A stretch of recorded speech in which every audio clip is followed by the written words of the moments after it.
Hi everyone, it's Clyde at Vibrant Soap, and apparently I can't talk today because I keep making mistakes and starting over, but today I've got a case of the blues anyway, and what I mean by that is that I have a collection of blue soaps that I've made throughout the years because blue is one of my favorite colors. The thing is that I can't make it as often as I'd like because not all fragrances really suit the blue color very well, but I have quite a few here, and I'm going to talk about blues today and soaps, and I'm also going to be talking about thread swirls, and those are those thin swirls that you get when your soap batter is really liquid. But first, let's take a look at some of these soaps. So this one is a really icy looking soap. I can't really remember what that was fragranced with, but basically blue with white just seems really icy and cool and clean. And so in this case I really have only two different colors of blue, a light blue, dark blue, and the white. And the light blue is just the same blue that is the darker swirls with some titanium dioxide in it. And then this next one is a soap that has blues and it has turquoise in it. And turquoise is blue with some green, and I think the best way to show off turquoise is with a little white too. So with a touch of gold in there too, and white. And so that's a different way of getting some depth in blues by using different kinds of blues together.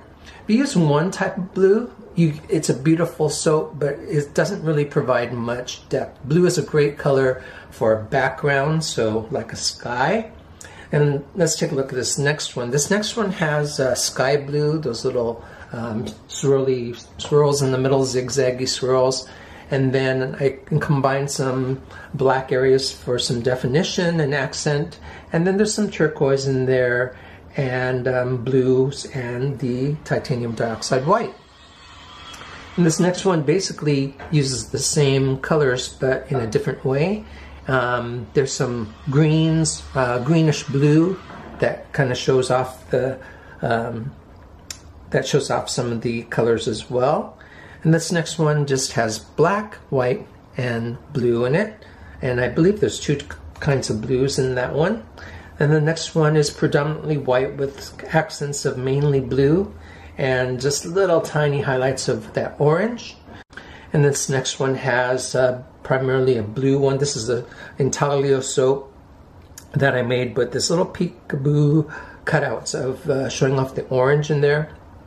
So again, it has some depth, not only because of the soap color, but if you look at the flat portion of the soap, it's a little lighter than where I kind of gouged out the other areas because of the way the shadows play out. And then the soap that I'm going to be making for you today is this one right here, and that's with a great scent from Rustic Escentuals called Arctica, and it's mainly white, and it's really showcasing the bits of blue in it. And in this case I have three different kinds of blues because, again, I like to play with color, but also because it adds a little more interest than just one color blue. So let's show you the color tutorial. It's all about blues as well, and then we'll make the soap. Okay, this time I thought I'd show you how I mix the colors that I want to use in the soap. On my blank palette right here, I've got a dab of white right here. I'm going to split that up because I think I'm going to use it in a couple of the colors.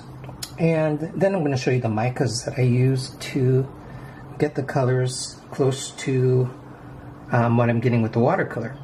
So the first one is more light blue.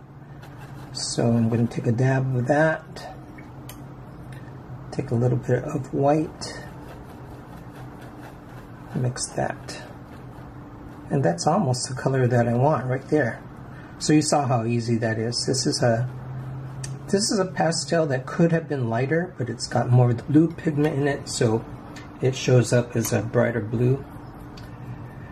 And then I've learned that the turquoise that I really like to find is, let me just kind of see if I can show you. If it's a dark turquoise, which is basically a blue-green, if it's very dark, that's not the kind of turquoise that I'm really in love with.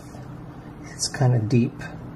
So what I do to get something that's, I'm trying to get more pigment on there, what I try to do is add some white, some titanium dioxide to it to bring it out a little bit more. I guess in my eyes, when it's dark, it just kind of looks like a green, a blue-green, but with the white, it really reminds me of when I was a young kid and we flew over the islands around Tahiti, Bora Bora, near the shoreline. It was just this beautiful turquoise color. So that's kind of what I want in this soap. That's what I'm picturing. So I've also seen ice floating in the ocean, and it picks up this really interesting color at the base. It doesn't even have that color in it. It's the way it reflects the light, refracts the light, I should say. And then I'm going to have, I'm going to make a little bit of a gray here, because the other mica that I have that I really want to use is called Cornflower Celebration, and it's really like a gray blue. It's almost like that, so you can see what I'm doing. I'm mixing on this plastic palette. Should have left well enough alone there. So I'm getting a gray, like a middle value gray, and adding just a little bit of blue to it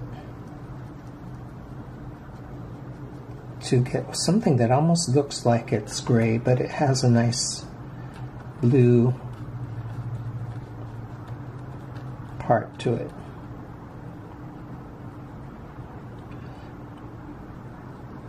I know when I started making soap, as you saw some of the pictures of the blue soap that I've done in the past, if I just use like an ultramarine or a cobalt blue all by itself, I didn't get the kind of blue I was after. So there's that. And then I'm going to use a green, and I want a yellowish green to add a little warmth to it. Greens are usually a cool color, but since I'm making a yellow green, and yellow is a warm color, it will come across as the warmest color in the bunch. Everything is relative. I think I want a little more pastel than that.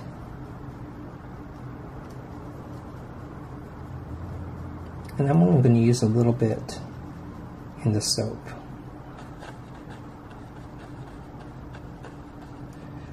Now the beauty of mixing what you want is that the colors are not right out of the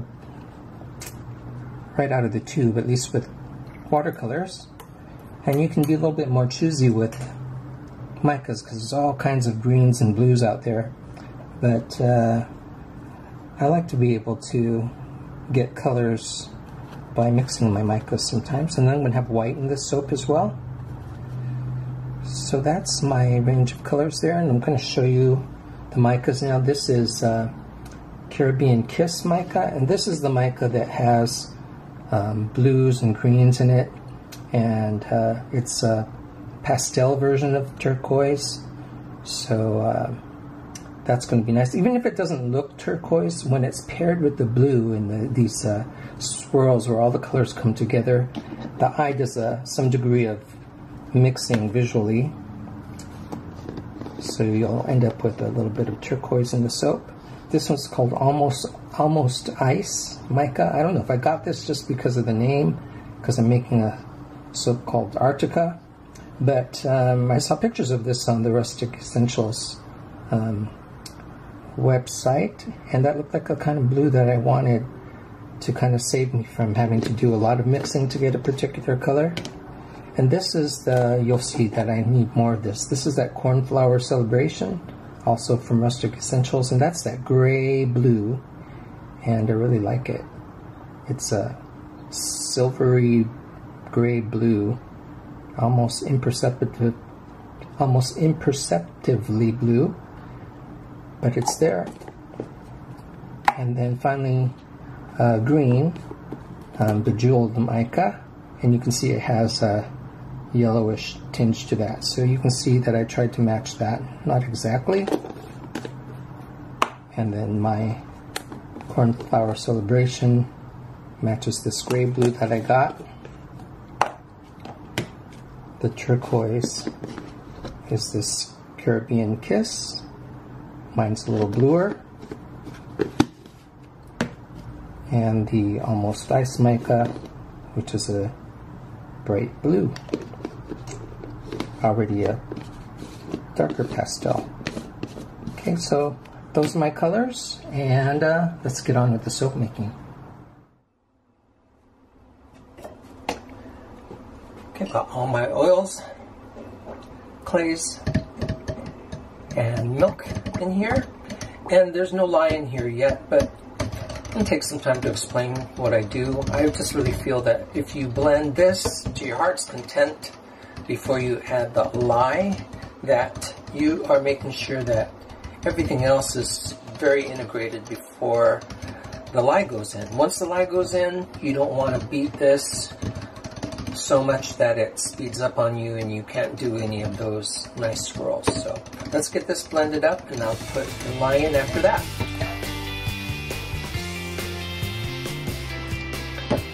So all of that is integrated really well. And we'll get the lye and silk that I stir really well. I never show that because it's just so boring, but I stir it quite a bit to make sure that all the lye granules are dissolved really well and that the silk threads are all incorporated and I don't have any strands left in there. Then I blend this up until emulsification. So I take a look at the top and make sure that all the oils are integrated with the whole batch. So let's blend this up. Okay, so I blended this to almost emulsification, and then I get my fragrance in there, and I'll continue to beat that until it's all emulsified. Of course, you want to make sure that you have a fragrance that doesn't speed up on you. And this one, Arctica from Rustic Escentuals, does not speed up on me at all. So let's blend this. Okay, so now that is all emulsified, and let me get the colors in there. And I like to have a spatula to get the drips as much as I can anyway. So there's that. Only about 6 ounces of these accent colors.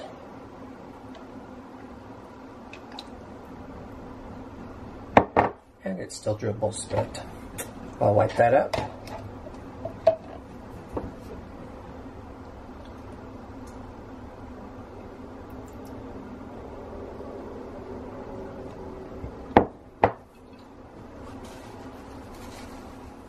And I like to stir these, make sure that the thicker mica mix of oils is scraped off the bottom before I blend it together. The nice thing about these colors is that they're so close in hue that I can use the same spatula and not risk the colors mudding each other, and that's good too. And then I have my titanium dioxide that I mix with hot water, and I blend it really well.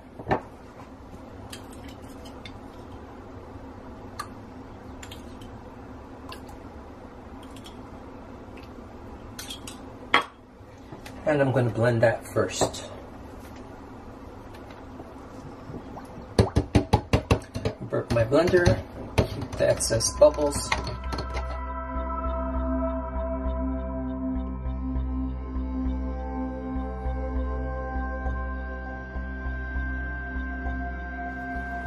And then I'll get my colors. It's hard to keep the bubbles from these when they're shallow. So I'll stir those out before I integrate it with the rest of the batch.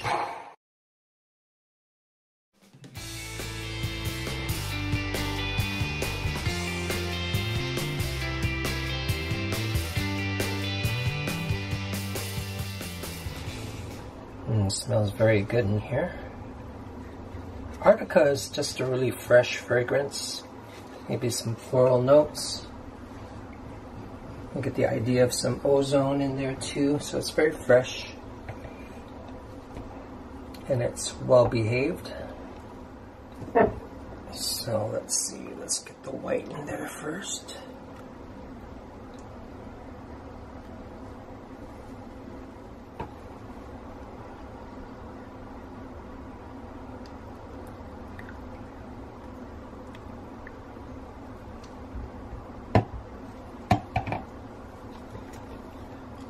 And I'm just going down the whole loaf with these colors.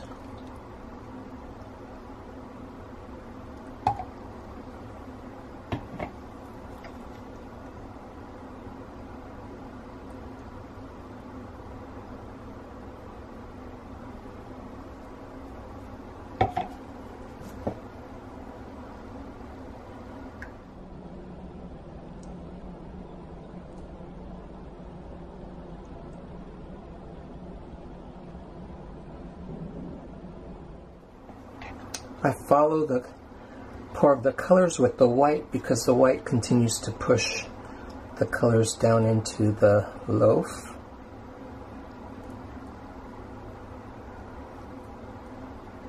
And you can control the depth that these colors fall into the mold by how high or low you pour.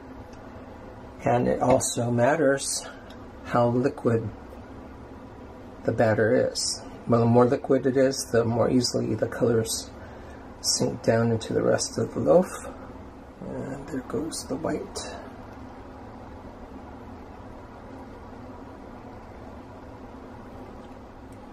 This bowl holds a lot of white soap on the edges of it, so I'm going to scrape what I want into the loaf and keep the rest of it for the top.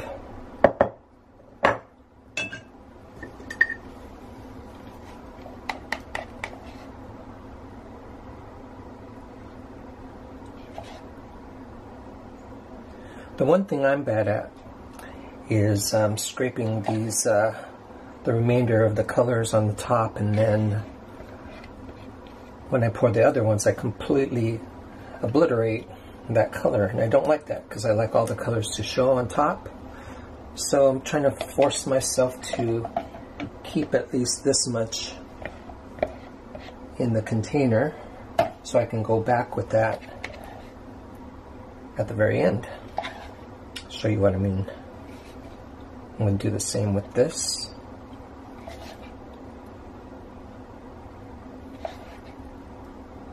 So I'm leaving some in there.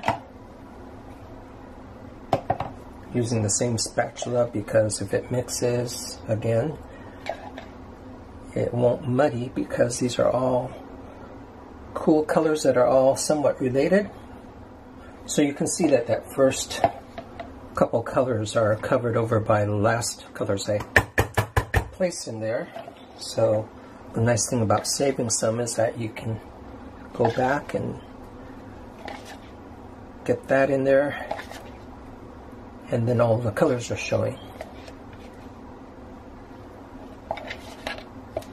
Unless you don't want the colors to show up on top, because sometimes you want a nice surprise. So now look at that, and I see that I can still see quite a bit of this green, so I'm going to put this in now. And the color that's almost hidden is that kind of gray blue that I'm using. And I'll pour that last, or scrape that out last, so that it shows up on top.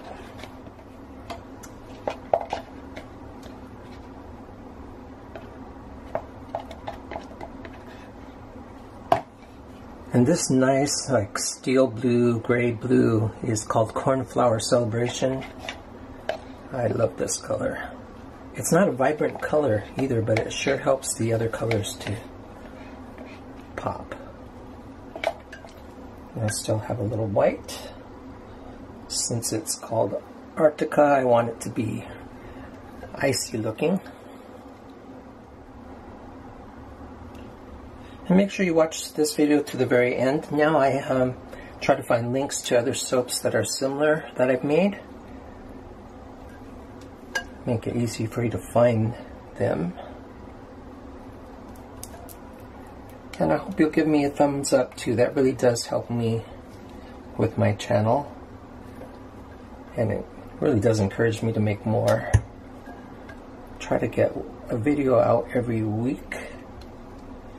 And if I know I'm going to travel, I try to make some extra videos so I can stay on schedule.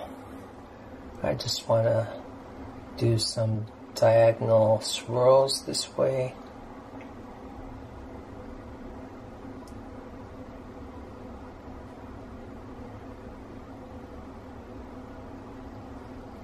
And then I'll go back the other diagonal.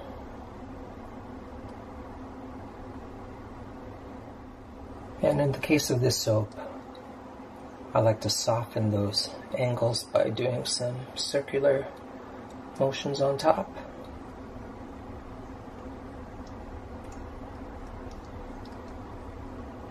Clean up the sides. Pound that down. Clean it up a little, and I'm ready to go. So I'll put this in a nice undisturbed location until it's ready to cut tomorrow. Okay, so I've already cut a few of these sample bars of Arctica, and I want to show you the really fine, I'll just call them thread swirls, where you get these really thin lines of the color. And you saw in the making of portion of this video how that happens. You pour a really liquid drop swirl into your mold, and so what I did was use my base color of white, and I poured about 1/3 of that in the bottom, and then I just poured the blues and greens in there in nice thin pours, and then that was followed by the important part, and that's a little more of that white base color on top of that. And what that does is it breaks into that ribbon of color, and it displaces the that colored soap into a nice thin swirl. I really like that. I think your soap batter has to be very liquid for that to work. So, you know, work toward emulsification. Don't over blend. Make sure you have a scent that doesn't accelerate, and then give it a go.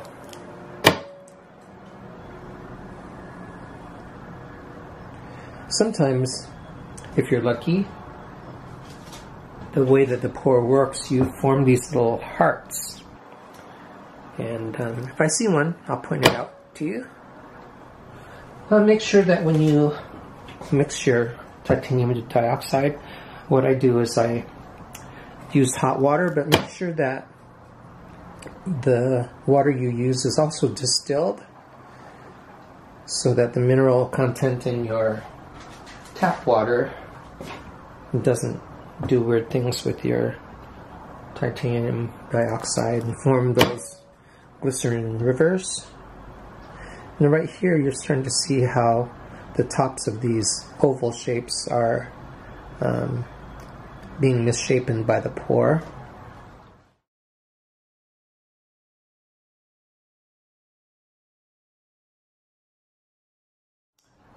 There's like many concentric swirls right there.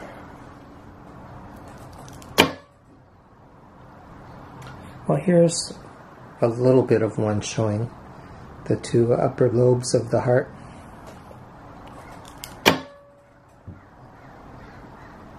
There's one there. It's more like a cat head than a heart. I want to take this time to say thanks for watching and subscribing, writing me comments. I really appreciate all of that. And really keeps me going. Keeps me inspired to keep making the videos. And also give it a thumbs up if you like them. And stay tuned to the very end because I have a couple links to some other soaps I've made where the swirls came out really delicate like this. And we'll see you later. I'm finding it a little difficult to find time to edit the videos, but I'm trying to keep on at least one video a week schedule. And so I'm trying to make time to do that for you guys.